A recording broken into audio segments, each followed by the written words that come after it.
জানেন বাংলাদেশ জাতীয়তাবাদী ছাত্রদলের প্রায় 1.5 শতাধিক নেতৃবৃন্দ এই আন্দোলনে শহীদ হয়েছে।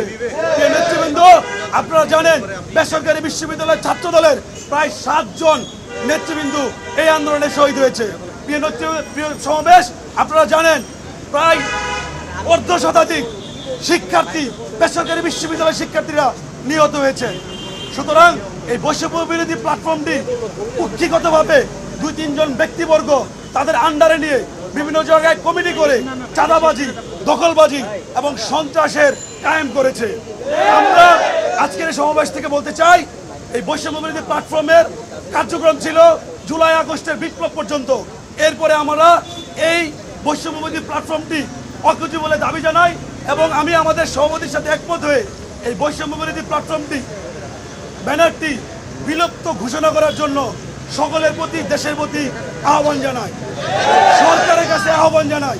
এবং আপনারা দেখবেন যে ব্যক্তিবর্গ এই বৈষম্য বিরোধী প্ল্যাটফর্মটির মাধ্যমে বাংলাদেশে সন্ত্রাস, চাঁদাবাজি এবং বিভিন্ন মব সৃষ্টিকারী তারা একটি দল গঠন করেছে।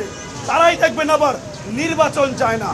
নির্বাচন যারা চায় না, এরা চায় বাংলাদেশটাকে কুক্ষি করে রাখতে।